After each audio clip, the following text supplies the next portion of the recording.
Clear होया कि रणजीत का कतल भी डेरे वालियां ने किया। ਜਦੋਂ ਰਾਮਚੰਦਰ ਛਤਰਪਤੀ ਤੇ ਹਮਲਾ ਹੋਇਆ ਉੱਤੇ ਜਦੋਂ ਇੱਕ ਮੁਜਰਮ ਫੜਿਆ ਗਿਆ ਉਹਦੀ ਇੰਟਰੋਗੇਸ਼ਨ 'ਚ ਪਤਾ ਲੱਗਿਆ ਕਿ ਵੀ ਡੇਰੇ ਵਾਲਿਆਂ 'ਤੇ ਸਾਰੇ ਕਾਰਵਾਈ ਹੈ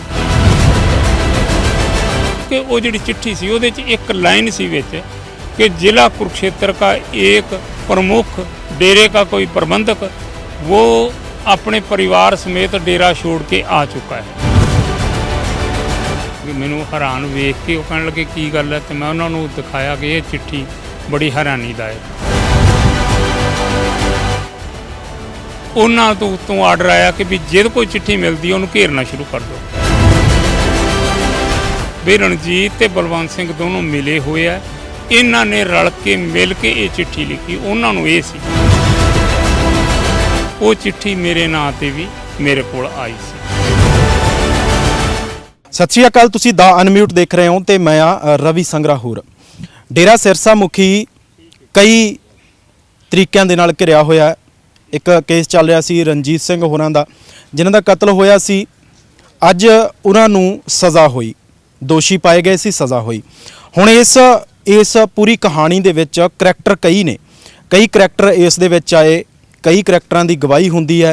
कौन कौन किवें किवें इनवॉल्व रहा। साडी कोशिश है कि इस विषय दे तह तक जाइए और समझण दी कोशिश करिए कि रणजीत सिंह होरां दा दोष किड्डा सी। इदों पहलां खट्टा सिंह होरां नाल गलबात होई सी, तुहाडे तक पहुंचाई कि किस तरीके दे नाल रणजीत सिंह पहलां जिहड़े आ वो पक्के श्रद्धालू सी, किवें एक गुमनाम चिट्ठी लिखी जाती है और किवें रणजीत सिंह होरी उत्थों डेरे चों बाहर आउंदे और कतल किस तरीके नाल हुंदा है। हुण इस पूरे मामले दे विच एक किरदार होर भी ऐड होए ने, वो भी इस मामले दे विच मुख गवाहां दी लड़ी दे विच है। उहने तर्कशील मास्टर बलवंत सिंह, हुण मास्टर बलवंत सिंह होरां दी भूमिका की रही है। मास्टर बलवंत सिंह होरी तर्कशील सोसाइटी दे नाल जुड़े है। जदों ये गुमनाम चिट्ठी आउंदी है तो उन्हां कोले पहुँचदी है और अपने पद्धर ते तर्कशील सोसाइटी दे वल्लों वो उस चिट्ठी नूं वख-वख लोकां दे विच डिस्ट्रीब्यूट करदे आ। जदों ये सिलसिला हुंदा है इस मामले दे विच पत्रकार छत्रपति होरी भी आउंदे ने जिन्हां दा कतल होया, वो अपने अखबार दे विच छापदे आ। जानी तमाम अजिहे किरदार जिहड़े लगातार निकल के सामने आ रहा। मास्टर बलवंत सिंह होरी मेरे नाल ने अपनी पूरी टीम दे नाल। उन्हां तो इस कहानी दे विच पूरा समझण दी कोशिश करांगे कि किवें उन्हां कोले चिट्ठी पहुँचती है और वो डिस्ट्रीब्यूट करने लई फैसला किवें आउंदा है। क्योंकि उस वेले दी सल्तनत बहुत वड्डी सल्तनत, डेरा मुखी एक वखरे साम्राज का एक मालक सी, तो उन्होंने ये फैसला किवें लिया, फिर उस तो बाद इन्हां नाल वापरदा की है। क्योंकि वो तो किसी बंदे नूं नहीं छड्डदे सी कि जिहड़ा भी बंदा उन्हां दे खिलाफ उन्हां तक कोई गल पहुँचती सी कि आ बंदा साडे खिलाफ बोल रहा, उन्होंने वो बख्शदे नहीं सी, किसी भी तरीके धमकाउंदे सी जां फिर इस दुनिया तो रुखसत कर दिंदे सी। मेरे नाल मास्टर जी खुद ने। मास्टर जी बहुत बहुत स्वागत। धन्यवाद। मास्टर जी समझाओ कि पहला तो तुहाडी कहानी इत्थों शुरू होंदी है कि तुसीं तुहाडे कोल चिट्ठी पहुँच जाती है, फिर तुसीं अपनी सोसाइटी दे नाल फैसला करदे हो कि सानूं ये डिस्ट्रीब्यूट करनी चाहिए है क्योंकि एक अंध विश्वास फैला रहा डेरा और उहदे ते इस तरह के इल्ज़ाम लगे। चिट्ठी किवें पहुँचती है और डिस्ट्रीब्यूट किवें करदे हो फिर उहनूं? मेरे कोल वो चिट्ठी बाई पोस्ट आई सी ते बाई पोस्ट आई। जदों मैं चिट्ठी खोली मैं पढ़ रहा सी, मेरे नाल एक दो टीचर साथी खड़े सी। मेरे चेहरे के हाव भाव देख के बड़े हैरान हो गए, मैनू हैरान वेख के वो कहने लगे की गल है, तो मैं उन्होंने दिखाया कि ये चिट्ठी बड़ी हैरानीदायक है। उन्होंने भी पढ़ी, वो कहते भी सानू फोटोस्टेट चाहिए है। वो फोटोस्टेट करवा लिया तो उस तो बाद उन्होंने मैं जिहड़ी असली चिट्ठी सी अपने को रख ली तो उन्होंने वो चिट्ठियाँ अगे वंड दित्तियां। ऐ नहीं असी कोई मीटिंग दे ऐसा फैसला नहीं लिया कि चिट्ठियाँ वंडणियां, उन्होंने एक आटोमैटिकली ही चिट्ठियाँ मतलब चिट्ठी तुहाडे नाम ते आई सी? मेरे नाम, मास्टर बलवंत सिंह दे नाम ते आई। क्योंकि मैं उस समय तरकशील सोसाइटी का जिहड़ा मुख पत्र है तर्क ज्योति मैगजीन उहदा मैं संपादक सी। संपादक होने नाते मेरा एड्रैस हर थां ते सी, हर थां ते एड्रैस होने करके वो चिट्ठी मेरे नां ते भी मेरे कोल आई सी। तो जदों वो मैं पढ़ रहा सीगा तो टीचर साथियों ने मंग ली, मेरे को लैके पढ़ी। उन्होंने उत्सुकतावश क्या कि भी ये फोटोस्टेट सानू चाहिए है। मैं कहा मैनू कोई इतराज़ नहीं, करवा लियाओ। वो करवा लिया तो उन्होंने अगे वो वंडी, उन्होंने चाहे दोवां चारां नूं वंडी। वंडण दे विच तुहाडा कोई रोल सीगा? तुहानूं लगदा सी कि चिट्ठी वंडणी चाहिए? ना, सीधा मेरा कोई रोल नहीं सीगा। ਬਸ ਆਟੋਮੈਟਿਕਲੀ ਹੀ ਵੰਡੀ ਗਈ, ਉਹਨਾਂ ਦੁਆਰਾ ਵੰਡੀ ਗਈ। ਬਸ ਚਾਹੇ ਦੋਵਾਂ ਕੋ ਵੰਡੀ ਤੇ ਉਹ ਤੇ ਫਿਰ ਲੱਖਾਂ ਤੱਕ ਪਹੁੰਚੀ। ਉਹ ਜਦੋਂ ਪਹੁੰਚਦੀ ਗਈ ਤੇ ਜੰਗਲ ਦੀ ਅੱਗ ਵਾਂਗੂ ਫੈਲਦੀ ਗਈ, ਔਰ ਉਹਨਾਂ ਦੇ ਸ਼ਰਧਾਲੂਆਂ ਨੂੰ ਫਿਰ ਲੋਕ ਚੌਕ ਚੌਰਾਹਿਆਂ ਤੇ ਖੜੇ ਹੋ ਕੇ ਤਾਨੇ ਮਾਰਨ ਲੱਗ ਪਏ, ਪੁੱਛਣ ਲੱਗ ਪਏ, ਸਵਾਲ ਕਰਨ ਲੱਗ ਗਏ। ਤਾਂ ਹਾਂ, ਤਾਂ ਇਹਦੇ ਤੋਂ ਉਹ ਘਬਰਾਏ ਹੋਏ। ਉਹਨਾਂ ਤੋਂ ਉੱਤੋਂ ਆਰਡਰ ਆਇਆ ਕਿ ਵੀ ਜੇ ਕੋਈ ਚਿੱਠੀ ਮਿਲਦੀ ਉਹਨੂੰ ਘੇਰਨਾ ਸ਼ੁਰੂ ਕਰ ਦਿਓ। ਉਹਨਾਂ ਘੇਰਿਆ, ਕਈਆਂ ਨੂੰ ਘੇਰਿਆ, ਕੁੱਟਮਾਰ ਵੀ ਕਰੀ। ਅਖੀਰ 'ਚ ਗੱਲ ਪਹੁੰਚਦੀ, ਤੇਰੇ ਕੋਲ ਕਿੱਥੋਂ ਆਈ, ਤੇਰੇ ਕੋਲ ਕਿੱਥੋਂ ਆਈ, ਤੇ ਮੇਰੇ ਤੱਕ ਆ ਜਾਂਦੇ। ਫਿਰ ਉਹਨਾਂ ਦੇ ਜਿਹੜੇ ਜ਼ਿਲ੍ਹਾ ਕੁਰੂਕਸ਼ੇਤਰ ਦੇ ਭੰਗੀ ਦਾਸ ਹੈ, ਉੱਥੋਂ ਦੀ 5 ਮੈਂਬਰੀ ਕਮੇਟੀ ਹੈ, 10 ਮੈਂਬਰੀ ਕਮੇਟੀ ਹੈ, ਉਹ ਆਪਣੇ ਨਾਲ 50-50, 100-100 ਬੰਦਿਆਂ ਨੂੰ ਲੈ ਕੇ ਮੇਰੇ ਕੋਲ ਘਰ ਆਉਂਦੇ ਰਹੇ, ਧਮਕਾਉਂਦੇ ਵੀ ਰਹੇ, ਇਹ ਹੀ ਪੁੱਛਦੇ ਰਹੇ ਵੀ ਕਿੱਥੋਂ ਆਈ। ਮੈਂ ਉਹਨਾਂ ਨੂੰ ਪੂਰੀ ਤਰ੍ਹਾਂ ਸਬੂਤਾਂ ਸਮੇਤ ਦੱਸ ਦਿੰਦਾ ਕਿ ਆਹ ਦੇਖੋ ਬਾਈ ਪੋਸਟ ਆਈ ਹੈ।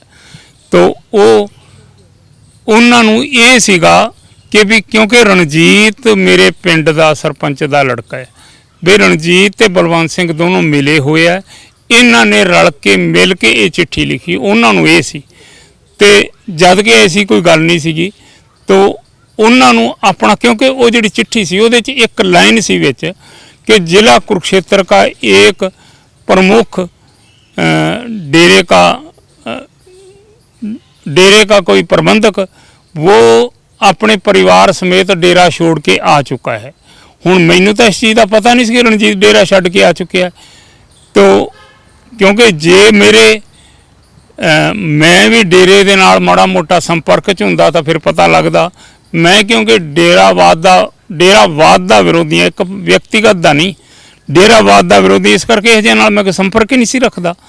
तो उन्हां नूं शक सीगा भी ये चिट्ठी मतलब वंडी तो बलवंत सिंह कोलों गई है, पर ये चिट्ठी हो सकता बलवंत सिंह ने और रणजीत ने मिल के लिखी होए। ਤੁਸੀਂ ਤੁਹਾਡਾ ਰਣਜੀਤ ਨਾਲ, ਰਣਜੀਤ ਸਿੰਘ ਹੋਰਾਂ ਨਾਲ ਉਸ ਤੋਂ ਪਹਿਲਾਂ ਕਿਸੇ ਤਰ੍ਹਾਂ ਦਾ ਕੋਈ ਆਉਣ ਜਾਣ ਗੱਲਬਾਤ ਜਾਂ ਰਿਸ਼ਤਾ ਕਿਸ ਤਰ੍ਹਾਂ ਦਾ ਸੀਗਾ ਜਿਸ ਤੇ ਉਹਨਾਂ ਨੂੰ ਸ਼ੱਕ ਹੋਇਆ ਕਿ ਹਾਂ ਤੁਸੀਂ ਇਕੱਠੇ ਮਿਲੇ ਹੋਏ ਹੋ ਸਕਦੇ ਹੋ?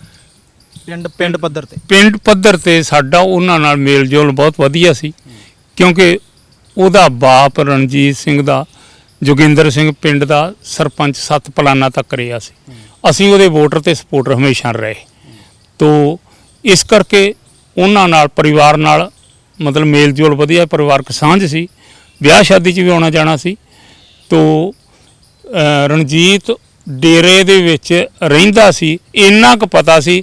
ਬਾਕੀ ਉਹ ਡੇਰਾ ਛੱਡ ਕੇ ਆ ਚੁੱਕਿਆ ਜਾਂ ਨਹੀਂ ਆ ਚੁੱਕਿਆ ਇਹਦੇ ਬਾਰੇ ਆਪਾਂ ਨੂੰ ਕੋਈ ਜ਼ਿਆਦਾ ਪਤਾ ਨਹੀਂ ਸੀ। ਜਦੋਂ ਤੱਕ ਤੁਹਾਡੇ ਕੋਲੇ ਚਿੱਠੀ ਪਹੁੰਚਦੀ ਆ ਜਾਂ ਤੁਹਾਡੇ ਕੋਲੇ ਡੇਰੇ ਦੇ ਪੈਰੋਕਾਰ ਪਹੁੰਚਦੇ ਆ, ਤੁਹਾਨੂੰ ਧਮਕਾਉਂਦੇ ਆ, ਤੁਹਾਨੂੰ ਇਸ ਗੱਲ ਦੀ ਜਾਣਕਾਰੀ ਨਹੀਂ ਸੀ ਕਿ ਰਣਜੀਤ ਸਿੰਘ ਡੇਰਾ ਛੱਡ ਕੇ ਆ ਗਏ? ਉਦੋਂ ਤੱਕ ਮੈਨੂੰ ਜਾਣਕਾਰੀ ਨਹੀਂ ਸੀ। ਉਹਨਾਂ ਤੋਂ ਹੀ ਪਤਾ ਲੱਗਾ ਕਿ ਵੀ ਰਣਜੀਤ ਡੇਰਾ ਛੱਡ ਕੇ ਆ ਚੁੱਕੇ ਆ, ਔਰ ਉਹਨਾਂ ਨੂੰ ਇਹ ਸ਼ੱਕ ਸੀ ਕਿ ਰਣਜੀਤ ਨੇ ਤੇ ਬਲਵੰਤ ਸਿੰਘ ਨੇ ਦੋਨਾਂ ਨੇ ਰਲ ਕੇ ਇਹ ਚਿੱਠੀ ਲਿਖੀ ਆ। ਉਹਨਾਂ ਨੂੰ ਸ਼ੱਕ ਸੀ। ਠੀਕ ਹੈ, ਕਿਉਂਕਿ ਰਣਜੀਤ ਸਿੰਘ ਤਾਂ ਡੇਰਾ ਛੱਡ ਕੇ ਆ ਗਏ ਸੀਗੇ, ਉਸ ਤੋਂ ਬਾਅਦ ਤੁਸੀਂ ਗਵਾਹ ਕਿਵੇਂ ਬਣਦੇ ਹੋ? ਕਿਉਂਕਿ ਰਣਜੀਤ ਸਿੰਘ ਹੋਰਾਂ ਦਾ ਕਤਲ ਹੋ ਜਾਂਦਾ ਹੈ, ਤੁਹਾਡੇ ਪਿੰਡ ਦੇ ਵਿੱਚ ਕਤਲ ਹੁੰਦਾ ਉਹਨਾਂ ਦਾ, ਔਰ ਗਵਾਹੀ ਤੱਕ ਤੁਹਾਨੂੰ ਕਿਵੇਂ, ਤੁਹਾਡੇ ਤੱਕ CBI ਪਹੁੰਚਦਾ ਹੈ ਕਿ ਇਹ ਵੀ ਇੱਕ ਕਰੈਕਟਰ ਹੈ ਜਿਹੜਾ ਇਹਦੇ ਵਿੱਚ ਲੋੜੀਂਦਾ? ਅਸਲ 'ਚ ਰਣਜੀਤ ਦੇ ਕਤਲ ਤੋਂ ਬਾਅਦ ਪੁਲਿਸ ਵਾਲੇ ਆਪਣੀ ਤਫਤੀਸ਼ ਦੇ ਵਿੱਚ ਉਹਨਾਂ ਘਰ ਵਾਲਿਆਂ ਨਾਲ ਜਦੋਂ ਸੰਪਰਕ ਕਰਦੇ ਆ, ਉਹਨਾਂ ਨੂੰ ਪੁੱਛਦੇ ਆ ਕਿ ਬਈ ਤੁਹਾਡਾ ਸ਼ੱਕ ਕਿਹਦੇ ਤੇ ਆ? ਤਾਂ ਘਰ ਵਾਲੇ ਕਹਿੰਦੇ ਜੋਗਿੰਦਰ ਸਿੰਘ ਜੀ ਤੇ ਉਹਦਾ ਪਰਿਵਾਰ ਪੂਰਾ ਵੀ ਸਾਡਾ ਕਿਸੇ ਤੇ ਸ਼ੱਕ ਨਹੀਂ ਆ, ਕਿਉਂਕਿ ਸਾਡੀ ਕਿਸੇ ਨਾਲ ਸਿੱਧੀ ਦੁਸ਼ਮਣੀ ਹੈ ਹੀ ਨਹੀਂ। ਹਾਂ, ਸਿਰਫ ਪਿੰਡ ਦੇ ਵਿੱਚ ਰਾਜਨੀਤਿਕ ਵਿਰੋਧ ਕਰਕੇ ਉਸ ਸਮੇਂ ਜਿਹੜਾ ਸਰਪੰਚ ਸੀਗਾ, ਉਸ ਸਰਪੰਚ ਵੀ ਇਹਨਾਂ ਨਾਲ ਪਾਰਟੀ ਦਾ ਵਿਰੋਧ ਤਾਂ ਜ਼ਰੂਰ ਹੈ, ਉਹਦੇ ਆਧਾਰ ਤੇ, ਸ਼ੱਕ ਦੇ ਆਧਾਰ ਤੇ ਉਹਨਾਂ ਨੇ ਉਸ ਸਮੇਂ ਜਿਹੜਾ ਸਰਪੰਚ ਸੀ ਰਾਮ ਕੁਮਾਰ ਜੀ, ਉਹਦੇ ਤੇ ਉਹਦੇ 2-4 ਸਾਥੀਆਂ ਦੇ ਖਿਲਾਫ ਉਹ FIR ਦਰਜ ਕਰਵਾ ਦਿੱਤੀ ਸੀ। ਪਰ ਬਾਅਦ ਵਿੱਚ ਜਦੋਂ ਰਾਮਚੰਦਰ ਛਤਰਪਤੀ ਤੇ ਹਮਲਾ ਹੋਇਆ, ਉੱਤੇ ਜਦੋਂ ਇੱਕ ਮੁਜਰਮ ਫੜਿਆ ਗਿਆ, ਉਹਦੀ ਇੰਟਰੋਗੇਸ਼ਨ 'ਚ ਪਤਾ ਲੱਗਿਆ ਕਿ ਵੀ ਡੇਰੇ ਵਾਲਿਆਂ ਦੀ ਸਾਰੇ ਕਾਰਵਾਈ ਹੈ, ਤਾਂ ਇਹਨਾਂ ਦੇ ਦਿਮਾਗ ਦੇ ਪਰਦੇ ਹਟੇ ਤੇ ਇਹਨਾਂ ਨੂੰ ਕਲੀਅਰ ਹੋਇਆ ਕਿ ਰਣਜੀਤ ਦਾ ਕਤਲ ਵੀ ਡੇਰੇ ਵਾਲਿਆਂ ਨੇ ਕੀਤਾ ਹੈ। ਤਾਂ ਉਹ ਫਿਰ ਪੁਲਿਸ ਕੋਲ ਗਏ। ਪੁਲਿਸ ਵਾਲੇ ਕਹਿੰਦੇ ਵੀ ਅਸੀਂ ਹੁਣ FIR ਨਹੀਂ ਬਦਲ ਸਕਦੇ, ਹੁਣ FIR ਬਦਲਣ ਵਾਸਤੇ ਤੁਹਾਨੂੰ ਕੋਈ ਸਬੂਤ ਚਾਹੀਦਾ, ਕੋਈ ਗਵਾਹ ਚਾਹੀਦਾ ਜਿਹੜਾ ਇਹਦੀ ਦਿਸ਼ਾ ਬਦਲ ਦੇਵੇ, ਤੇ ਉਹਦੇ ਵਾਸਤੇ ਅਸੀਂ ਨਹੀਂ ਕਰ ਸਕਦੇ, ਉਹ ਕ੍ਰਾਈਮ ਬ੍ਰਾਂਚ ਵਾਲੇ ਕਰਨਗੇ। ਤੋ ਜੋਗਿੰਦਰ ਸਿੰਘ ਜੀ ਕ੍ਰਾਈਮ ਬ੍ਰਾਂਚ ਕੋਲ ਗਏ, ਉਹਨਾਂ ਨੇ ਕਿਹਾ ਵੀ ਸਬੂਤ ਕੋਈ ਲਿਆਓ, ਕੋਈ ਗਵਾਹ ਲਿਆਓ। ਫਿਰ ਜੋਗਿੰਦਰ ਸਿੰਘ ਨੇ ਮੇਰੇ ਨਾਲ ਸੰਪਰਕ ਕੀਤਾ ਵੀ ਤੁਹਾਡੀ ਗਵਾਹੀ ਹੀ ਇਸ ਨੂੰ ਇੱਕ ਟਰਨਿੰਗ ਪੁਆਇੰਟ ਬਣੇਗੀ ਤੇ ਤੁਹਾਡੀ ਗਵਾਹੀ ਦੀ ਬਹੁਤ ਜ਼ਰੂਰਤ ਹੈ। ਤੇ मैंने फिर ਕਿਹਾ ਕਿ ਵੀ ਠੀਕ ਹੈ, ਮੈਂ ਗਵਾਹੀ ਦਊਂਗਾ ਔਰ ਮੈਂ ਗਵਾਹੀ ਦਿੱਤੀ। CBI ਮੋੜ ਕਿਵੇਂ ਆਇਆ ਫਿਰ, ਕਿਉਂਕਿ ਦੋ ਵੱਖੋ ਵੱਖਰੇ ਮਾਮਲੇ ਆ। ਇੱਕ ਪਾਸੇ ਰਣਜੀਤ ਸਿੰਘ ਹੋਰਾਂ ਦਾ ਕਤਲ ਹੁੰਦਾ ਹੈ, ਹਾਲੇ ਤੱਕ ਉਹਨਾਂ ਨੂੰ ਕਿਸੇ ਤੇ ਸ਼ੱਕ ਵੀ ਨਹੀਂ ਹੈਗਾ। ਸ਼ੱਕ ਇਸ ਗੱਲ 'ਤੇ ਹੈ ਕਿ ਜੇਕਰ ਛਤਰਪਤੀ ਤੇ ਉਸ ਵੇਲੇ ਹਮਲਾ ਹੋਇਆ ਤਾਂ ਉਹਦੀ ਤਾਰ ਕਿਤੇ ਨਾ ਕਿਤੇ ਰਣਜੀਤ ਸਿੰਘ ਤੱਕ ਪਹੁੰਚਦੇ ਆ। ਤੁਹਾਡੀ ਗਵਾਹੀ ਨੇ ਮੋੜ ਕਿਵੇਂ ਲਿਆਂਦਾ, ਕਿਉਂਕਿ ਤੁਹਾਡਾ ਤਾਂ ਮਾਮਲਾ ਹੀ ਇੱਕ ਵੱਖਰਾ, ਤੁਹਾਡੇ ਤੱਕ ਤਾਂ ਚਿੱਠੀ ਪਹੁੰਚਦੀ ਹੈ, ਤੁਹਾਡੇ ਤੇ ਸ਼ੱਕ ਹੈ ਉਹਨਾਂ ਨੂੰ, ਡੇਰੇ ਵਾਲਿਆਂ ਨੂੰ। ਫਿਰ ਤੁਹਾਡੀ ਗਵਾਹੀ ਸਭ ਤੋਂ ਪਹਿਲੇ ਬਿਆਨ ਕੀ ਸੀਗੇ ਜਿਹਨੇ ਮੋੜਤਾ ਇਸ ਪੂਰੇ ਕੇਸ ਨੂੰ? ਅਸਲ 'ਚ ਉਹ ਚਿੱਠੀ ਨੇ ਜਿਹੜੀ ਸਮਾਜ 'ਚ ਅੱਗ ਲਾਈ, ਉਹਦੇ ਕਰਕੇ ਉਹਨਾਂ ਨੂੰ, ਡੇਰੇ ਵਾਲਿਆਂ ਨੂੰ ਪੂਰੀ ਤਰ੍ਹਾਂ ਇਹ ਸ਼ੱਕ ਸੀ ਕਿ ਵੀ ਇਹ ਚਿੱਠੀ ਰਣਜੀਤ ਤੇ ਬਲਵੰਤ ਸਿੰਘ ਨੇ ਮਿਲ ਕੇ ਲਿਖੀ ਹੋ ਸਕਦੀ ਹੈ। ਤਾਂ ਉਹਦੇ ਕਰਕੇ ਹੀ ਉਹਨਾਂ ਨੂੰ ਇਹ ਸ਼ੱਕ ਸੀ ਕਿ ਵੀ ਜਦੋਂ ਮੇਰੇ ਕੋਲੋਂ ਕਈ ਵਾਰ ਆਪਣੀ ਕਈ ਲੋਕ ਲੈ ਕੇ ਆਉਂਦੇ ਰਹੇ, ਉਹਨਾਂ ਨੂੰ ਬਿਲਕੁਲ ਸਾਫ਼ ਹੋ ਗਿਆ ਕਿ ਬਲਵੰਤ ਸਿੰਘ ਤੇ ਰਣਜੀਤ ਅਜੇ ਤੱਕ ਆਪਸ ਵਿੱਚ ਮਿਲੇ ਨਹੀਂ ਹੈ। ਪਰ ਉਹਨਾਂ ਨੂੰ ਖਤਰਾ ਇਹ ਸੀ ਵੀ ਰਣਜੀਤ ਸਿੰਘ ਕੋਲ ਸਾਡੇ ਡੇਰੇ ਦੇ ਬਹੁਤ ਕਾਲੇ ਸਬੂਤ ਹੈਗੇ ਤੇ ਅਜੇ ਇਹ ਮਿਲੇ ਨਹੀਂ ਹੈ। ਤੇ ਉਹਦੇ ਬਾਵਜੂਦ ਹੀ ਤਰਕਸ਼ੀਲਾਂ ਨੇ ਚਿੱਠੀ ਵੰਡ ਕੇ ਤੇ ਸਾਡੇ ਖਿਲਾਫ ਇੰਨਾ ਮਾਹੌਲ ਖੜਾ ਕਰ ਦਿੱਤਾ ਹੈ। ਤੇ ਜੇ ਰਣਜੀਤ ਨੇ ਤਰਕਸ਼ੀਲਾਂ ਨੂੰ ਇਹ ਸਬੂਤ ਦੇ ਦਿੱਤੇ ਤਾਂ ਤਰਕਸ਼ੀਲਾਂ ਨੇ ਤਾਂ ਸਾਡਾ ਜੀਣਾ ਆਰਾਮ ਕਰ ਦੇਣਾ। ਇਹ ਖਤਰਾ ਸੀ ਉਹਨਾਂ ਨੂੰ, ਤਾਂ ਕਰਕੇ ਉਹਨਾਂ ਨੂੰ ਲੱਗਦਾ ਸੀ ਕਿ ਬਈ ਰਣਜੀਤ ਦਾ ਜਿੰਦਾ ਰਹਿਣਾ ਤਾਂ ਬਿਲਕੁਲ ਠੀਕ ਨਹੀਂ ਹੈ। ਇਸ ਕਰਕੇ ਉਹਨਾਂ ਨੇ ਰਣਜੀਤ ਦਾ ਕਤਲ ਕੀਤਾ ਤੇ ਮੇਰੇ ਕਤਲ ਕਰਨ ਵਾਸਤੇ ਵੀ ਉਹਨਾਂ ਨੇ ਪੂਰੀ ਆਪਣੇ ਵੱਲੋਂ ਵਾਹ ਲਾਈ। ਪਰ ਮੈਂ ਆਪਣੀ ਸਾਵਧਾਨੀ ਨਾਲ ਹੀ ਹਰ ਵਾਰ ਬਚਦਾ ਰਿਹਾ। ਤੁਹਾਡੇ ਤੇ ਵੀ ਹਮਲੇ ਹੁੰਦੇ ਰਹੇ? ਮੇਰੇ ਤੇ ਹਮਲੇ ਮਤਲਬ ਆਣ ਕੇ ਸਿੱਧੀਆਂ ਧਮਕੀਆਂ ਤਾਂ ਦਿੱਤੀਆਂ ਹੀ ਆ। ਉਸ ਤੋਂ ਬਾਅਦ ਮੈਂ ਆਪਣੇ ਫਾਰਮ ਤੇ, ਆਪਣੀ ਜ਼ਮੀਨ ਤੇ, ਆਪਣੇ ਫਾਰਮ ਤੇ ਤਰਕਸ਼ੀਲ ਹੋਣ ਦੇ ਨਾਤੇ ਜੋ ਸਮਾਜ ਦੇ ਵਿੱਚ ਮਨੋਰੋਗੀ, ਜਿਨ੍ਹਾਂ ਨੂੰ ਅਸੀਂ ਮਨੋਰੋਗੀ ਕਹਿੰਦੇ ਆ ਔਰ ਲੋਕ ਉਹਨਾਂ ਨੂੰ ਭੂਤ ਪ੍ਰੇਤਾਂ ਦੇ ਸਮੱਸਿਆਗ੍ਰਸਤ ਮੰਨਦੇ ਆ, ਮੈਂ ਉਹਨਾਂ ਦੀ ਕਾਉਂਸਲਿੰਗ ਨਾਲ ਪਰਾਮਰਸ਼ ਕਰਕੇ ਉਹਨਾਂ ਨੂੰ ਸਲਾਹ ਮਸ਼ਵਰਾ ਦੇ ਕੇ ਉਹਨਾਂ ਦੇ ਮਨ ਦੇ ਵਿੱਚੋਂ ਵਹਿਮ ਭਰਮ ਕੱਢ ਕੇ ਤੇ ਉਹਨਾਂ ਦਾ ਮਸਲੇ ਹੱਲ ਕਰਦਾ। ਤੇ ਉਹ ਸੰਡੇ ਦੇ ਸੰਡੇ ਮੈਂ ਇਹ ਕੰਮ ਕਰਿਆ ਕਰਦਾ। ਉਹ ਮੇਰੇ ਕੋਲ ਉੱਥੇ ਮੇਰੇ ਫਾਰਮ ਤੇ ਉਹਨਾਂ ਦੇ ਸ਼ਰਧਾਲੂ ਔਰ ਆ ਜਿਹੜੇ ਖਾਸ ਕਰਕੇ ਹੁਣ ਜਿਹੜੇ ਮੁੱਖ ਦੋਸ਼ੀ ਮੰਨੇ ਗਏ ਆ ਰਾਮ ਰਹੀਮ ਦੇ ਨਾਲ, ਸਭ ਦੇ ਅਵਤਾਰ ਵਗੈਰਾ, ਇਹ ਮੇਰੇ ਕੋਲ ਆਉਂਦੇ ਰਹੇ ਆ, ਰੇਕੀ ਕਰਦੇ ਰਹੇ ਆ। ਮਤਲਬ ਇਹਨਾਂ ਨੂੰ ਉੱਪਰੋਂ ਆਰਡਰ ਸੀ ਕਿ ਵੀ ਬਲਾਈਂਡ ਮਰਡਰ ਕਰਨਾ ਹੈ। ਰਣਜੀਤ ਦਾ ਵੀ ਤਾਂ ਹੀ ਹੋਇਆ ਕਿਉਂਕਿ ਕੱਲਾ ਫਸ ਗਿਆ ਤੇ ਇਹਨਾਂ ਨੇ ਚਾਰਾਂ ਨੇ ਉਹਦੇ ਤੇ ਗੋਲੀਆਂ ਚਲਾਈਆਂ ਤੇ ਉਹਨਾਂ ਨੂੰ ਮਾਰਿਆ। ਤੇ ਮੇਰੇ ਤੇ ਵੀ ਉਹਨਾਂ ਨੇ ਹਮਲੇ ਤਾਂ ਬਹੁਤ ਕਰਨ ਦੀ ਕੋਸ਼ਿਸ਼ ਕਰੀ, ਪਰ ਮੈਂ ਆਪਣੀ ਸਮਝਦਾਰੀ ਨਾਲ ਬਚਦਾ ਰਿਹਾ ਹਰ ਵਾਰੀ, ਕਿਉਂਕਿ ਮੈਂ ਕੱਲਾ ਰਿਹਾ ਨਹੀਂ। ਜੇ ਮੈਂ ਸਕੂਲ ਜਾਂਦਾ ਸੀ ਮੇਰੇ ਨਾਲ 5-7 ਮੇਰੇ ਟੀਚਰ ਸਾਥੀ ਮੋਟਰਸਾਈਕਲਾਂ ਤੇ ਨਾਲ ਹੁੰਦੇ ਸੀ। ਠੀਕ ਹੈ, ਮੈਂ ਸਵਾਲ ਦੇ ਵਿੱਚ ਇੱਕ ਇਹ ਪੁੱਛਿਆ ਸੀ ਕਿ ਤੁਹਾਡੀ ਗਵਾਹੀ ਦੇ ਵਿੱਚ ਐਗਜ਼ੈਕਟ ਕੀ ਦਰਜ ਕੀਤਾ ਗਿਆ ਸੀ? ਪਹਿਲੀ ਗਵਾਹੀ ਔਰ ਹੁਣ ਤਾਂ ਸਜ਼ਾ ਵੀ ਹੋ ਗਈ ਹੈ, ਉਸ ਗਵਾਹੀ ਦੇ ਵਿੱਚ ਉਹ ਸ਼ਬਦ, ਉਹ ਲਾਈਨਾਂ ਜਿਨ੍ਹਾਂ ਨੇ ਪੂਰਾ ਕੇਸ ਮੋੜਿਆ, ਉਹ ਲਾਈਨਾਂ ਕੀ ਸੀਗੀਆਂ ਜਾਂ ਕਿਹੜੇ ਸ਼ਬਦ ਸੀ ਜਾਂ ਕਿਹੜੀ ਕਹਾਣੀ ਸੀ ਜਿਹੜੀ ਖੱਟਾ ਸਿੰਘ ਹੋਰੀ ਵੀ ਮੁੱਖ ਗਵਾਹਾਂ ਦੇ ਵਿੱਚ? ਖੱਟਾ ਸਿੰਘ ਉਸ ਵੇਲੇ ਨਾਲ ਸੀ। ਖੱਟਾ ਸਿੰਘ ਸਿੱਧੇ ਤੌਰ ਤੇ ਕਹਿੰਦੇ ਆ ਕਿ ਮੇਰੇ ਸਾਹਮਣੇ ਹੁਕਮ ਦਿੱਤੇ ਗਏ ਸੀ ਕਿ ਅੱਜ ਤੁਸੀਂ ਰਣਜੀਤ ਸਿੰਘ ਤੇ ਟਰੱਕ ਚੜਾ ਦਿਓ ਜਾਂ ਕੁਝ ਹੋਰ। ਉਹ ਇੱਕ ਵੱਖਰਾ ਇਸ਼ੂ ਹੈ। ਤੁਹਾਡੀ ਗਵਾਹੀ ਕਿਸ ਤਰ੍ਹਾਂ ਦੇ ਨਾਲ ਅਹਿਮ ਰਹੀ ਇਹਦੇ ਵਿੱਚ? ਮੇਰੀ ਗਵਾਹੀ ਜਿਵੇਂ ਮੈਂ ਦੱਸਿਆ ਕਿ ਬਈ ਉਹਨਾਂ ਜਦੋਂ ਰਣਜੀਤ ਦੇ ਕਤਲ ਦੇ ਦੋਸ਼ ਵਿੱਚ ਪਿੰਡ ਦੇ ਸਰਪੰਚ ਰਾਮ ਕੁਮਾਰ ਦੇ ਖਿਲਾਫ FIR ਹੋ ਗਈ, ਤੋ ਹੁਣ ਕਾਨੂੰਨ ਇਹ ਕਹਿੰਦਾ ਕਿ FIR ਇੱਕ ਵਾਰੀ ਜਿਹਦੇ ਖਿਲਾਫ ਹੋ ਗਈ ਉਹਨੂੰ ਇਸ ਤਰ੍ਹਾਂ ਇੱਕਦਮ ਨਹੀਂ ਬਦਲਿਆ ਜਾ ਸਕਦਾ। ਉਹਨੂੰ ਬਦਲਣ ਵਾਸਤੇ ਕੋਈ ਐਸਾ ਸਬੂਤ ਚਾਹੀਦਾ ਤੇ ਉਹ ਸਬੂਤ ਮੇਰੀ ਗਵਾਹੀ ਹੈ। ਮੇਰੀ ਗਵਾਹੀ ਦੇ ਨਾਲ ਕਿ ਵੀ ਮੇਰੇ ਕੋਲ ਬਾਈ ਪੋਸਟ ਚਿੱਠੀ ਆਈ, ਮੇਰੇ ਕੋਲੋਂ ਚਿੱਠੀ ਵੰਡੀ ਗਈ, ਉਸ ਚਿੱਠੀ ਨੇ ਸਮਾਜ ਦੇ ਵਿੱਚ ਉਥਲ ਪੁਥਲ ਪੈਦਾ ਕਰ ਦਿੱਤੀ। ਉਥਲ ਪੁਥਲ ਤੋਂ ਇਹ ਘਬਰਾ ਕੇ ਇਹਨਾਂ ਨੂੰ ਸ਼ੱਕ ਕਿ ਵੀ ਰਣਜੀਤ ਔਰ ਬਲਵੰਤ ਜੇ ਦੋਨੋਂ ਜਿੰਦਾ ਰਹਿ ਗਏ ਤਾਂ ਸਾਡੀ ਸਲਤਨਤ ਖਤਮ ਹੋ ਜਾਣੀ ਆ।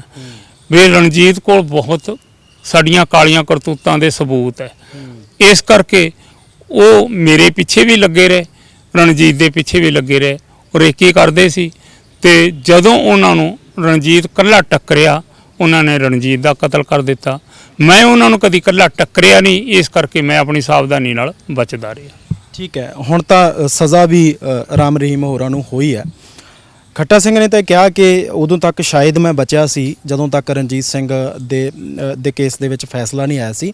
ਤਾਂ ਉਹਨਾਂ ਨੂੰ ਇਸ ਵੇਲੇ ਉਹ ਮੰਨਦੇ ਨੇ ਕਿ ਮੈਨੂੰ ਖਤਰਾ ਵੱਧ ਗਿਆ ਹੈ, ਕਿਉਂਕਿ ਹੁਣ ਉਹਨਾਂ ਦੀ ਕੋਈ ਗਵਾਹੀ ਨਹੀਂ ਹੈਗੀ। ਤਾਂ ਹੁਣ ਉਹਨਾਂ ਨੂੰ ਐਂ ਲੱਗਦਾ ਹੋਊਗਾ ਕਿ ਮੈਨੂੰ ਕਿਤੇ ਨਾ ਕਿਤੇ ਹੋ ਸਕਦਾ। ਤੁਹਾਡੀ ਵੀ ਗਵਾਹੀ ਹੈ ਵਿੱਚ, ਤੁਹਾਨੂੰ ਵੀ ਕਿਤੇ ਨਾ ਕਿਤੇ ਲੱਗਦਾ ਹੈ ਕਿ ਹੁਣ ਖਤਰਾ ਵਧਿਆ ਹੈ ਜਾਂ ਹੁਣ ਵੱਧ ਸਾਵਧਾਨੀ ਰੱਖਣੀ ਪੈ ਸਕਦੀ ਹੈ? ਕਿਉਂਕਿ ਐਸੇ ਜਿਹੜੇ ਅੰਧ ਵਿਸ਼ਵਾਸੀ ਡੇਰਾਵਾਦ ਦੇ ਸ਼ਿਕਾਰ ਹੈ, ਉਹ ਉਹਨਾਂ ਦੇ ਦਿਮਾਗ ਦੇ ਵਿੱਚ ਇੱਕ ਪਾਗਲਪਨ ਹੁੰਦਾ, ਇੱਕ ਜਨੂਨ ਹੁੰਦਾ ਹੈ। ਉਹ ਆਪਣੇ ਡੇਰੇ ਪ੍ਰਤੀ ਇੰਨੇ ਸਮਰਪਿਤ ਹੈ ਤੇ ਉਹ ਗੁੱਸੇ ਨਾਲ ਕੁਝ ਵੀ ਕਰ ਸਕਦੇ। ਹੁਣ ਐਂ ਤਾਂ ਨਹੀਂ ਕਿਹਾ ਜਾ ਸਕਦਾ ਕਿ ਉਹਨਾਂ ਨੂੰ ਸਜ਼ਾ ਹੋ ਗਈ ਤੇ ਅਸੀਂ ਬਿਲਕੁਲ ਸੁਰਖਰੂ ਹੋ ਗਏ। ਖਤਰਾ ਅਜੇ ਵੀ ਹੈ, ਉਹ ਅਜੇ ਵੀ ਕਿਸੇ ਤਰ੍ਹਾਂ ਹਮਲਾ ਕਰ ਸਕਦੇ ਆ, ਕੁਝ ਵੀ ਕਰ ਸਕਦੇ। ਇਹ ਤਾਂ ਮੈਂ CBI ਕੋਰਟ ਦੇ ਵਿੱਚ CBI ਹੈੱਡਕੁਆਟਰ ਤੇ CBI ਦੇ DSP ਨੂੰ ਵੀ ਇਹ ਗੱਲ ਕਹੀ ਸੀ ਵੀ ਮੇਰੇ ਤੇ ਉਹ ਹਮਲਾ ਕਰਕੇ ਮੇਰਾ ਕਤਲ ਵੀ ਕਰ ਸਕਦੇ ਆ। ਜੇ ਮੇਰਾ ਕਤਲ ਕਦੀ ਹੁੰਦਾ ਹੈ ਤਾਂ ਉਹ ਦੋਸ਼ੀ ਇਹ ਡੇਰੇ ਵਾਲੇ ਹੀ ਹੋਣਗੇ। ਅੱਜ ਵੀ ਮੈਂ ਉਹੀ ਗੱਲ ਕਹਿਣਾ ਕਿ ਜੇਕਰ, ਕਿਉਂਕਿ ਮੇਰਾ ਹੋਰ ਕਿਸੇ ਨਾਲ ਵੈਰ ਵਿਰੋਧ ਨਹੀਂ ਹੈ, ਜੇ ਅੱਜ ਹੀ ਮੇਰਾ ਕਿਤੇ ਕਤਲ ਹੁੰਦਾ, ਕੋਈ ਇਸ ਤਰ੍ਹਾਂ ਐਕਸੀਡੈਂਟ ਹੁੰਦਾ, ਕੋਈ ਐਸਾ ਹੁੰਦਾ, ਉਹਦੇ ਵਿੱਚ ਇਹੀ ਜ਼ਿੰਮੇਵਾਰ ਹੋ ਸਕਦੇ ਆ।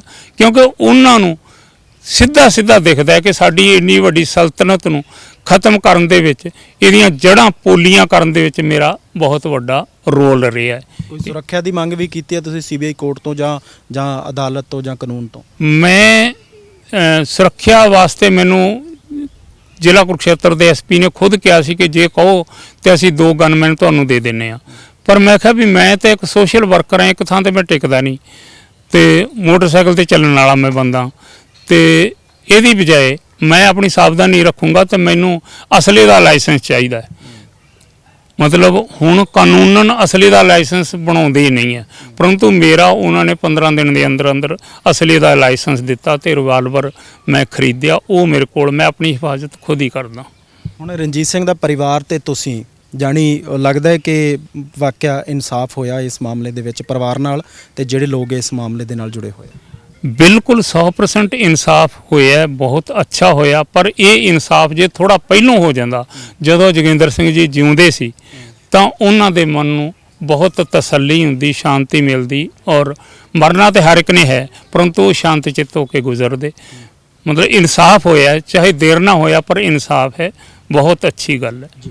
ਬਹੁਤ ਧੰਨਵਾਦ। ਤਾਂ ਇਹ ਸਨ ਤਰਕਸ਼ੀਲ ਮਾਸਟਰ ਬਲਵੰਤ ਸਿੰਘ। ਕਿਉਂਕਿ ਮੈਂ ਭੂਮਿਕਾ ਦੇ ਵਿੱਚ ਵੀ ਇਹ ਗੱਲ ਦਾ ਜ਼ਿਕਰ ਕੀਤਾ ਸੀ ਕਿ ਕਈ ਕਿਰਦਾਰ ਇਹਨਾਂ ਮਾਮਲਿਆਂ ਦੇ ਨਾਲ ਜੁੜੇ ਹੈ। ਚਾਹੇ ਕਿਸੇ ਤਰ੍ਹਾਂ ਦਾ ਵੀ ਕੇਸ ਅੱਜ ਡੇਰਾ ਮੁਖੀ ਤੇ ਚੱਲਦਾ ਹੋਵੇ, ਪਰਦੇ ਦੇ ਪਿੱਛੇ ਕਈ ਕਿਰਦਾਰ ਨੇ ਜਿਨ੍ਹਾਂ ਨੇ ਆਪਣੀ ਭੂਮਿਕਾ ਡੇਰੇ ਦੇ ਖਿਲਾਫ ਨਿਭਾਈ ਹੈ। ਕੁਝ ਲੋਕ ਸਿੱਧੇ ਤੌਰ ਤੇ ਕੈਮਰੇ ਤੇ ਆ ਜਾਂਦੇ ਨੇ, ਸਿੱਧੇ ਤੌਰ ਤੇ ਦੁਨੀਆ ਦੇ ਸਾਹਮਣੇ ਆ ਜਾਂਦੇ ਨੇ, ਪਰ ਕੁਝ ਲੋਕ ਹਾਲੇ ਵੀ ਇਸ ਤਰ੍ਹਾਂ ਦੇ ਨੇ ਜਿਹੜੇ ਹਾਲੇ ਵੀ ਪਰਦੇ ਦੇ ਪਿੱਛੇ ਉਹਨਾਂ ਲੋਕਾਂ ਦੀ ਮਦਦ ਜ਼ਰੂਰ ਕਰ ਰਹੇ ਨੇ ਜਿਹੜੇ ਡੇਰੇ ਤੋਂ ਦੁਖੀ ਸੀ। ਪਰ ਮਾਸਟਰ ਬਲਵੰਤ ਸਿੰਘ ਕੈਮਰੇ ਤੇ ਆਏ ਨੇ, ਸਿੱਧੇ ਤੌਰ ਤੇ ਉਹਨਾਂ ਨੇ ਕਿਹਾ ਹੈ ਕਿ ਡੇਰੇ ਦੀ ਸਲਤਨਤ ਨੂੰ ਖਤਮ ਕਰਨ ਦੇ ਲਈ ਇਹਨਾਂ ਦਾ ਵੀ ਅਹਿਮ ਯੋਗਦਾਨ ਰਿਹਾ ਹੈ। ਆਪਣੇ ਸਹਿਯੋਗੀ ਗਗਨ ਭਾਰਤੀ ਦੇ ਨਾਲ ਮੈਂ ਰਵੀ ਸੰਗਰਾਹੁਰ, ਦਾ ਅਨਮਿਊਟ, ਚੰਡੀਗੜ੍ਹ।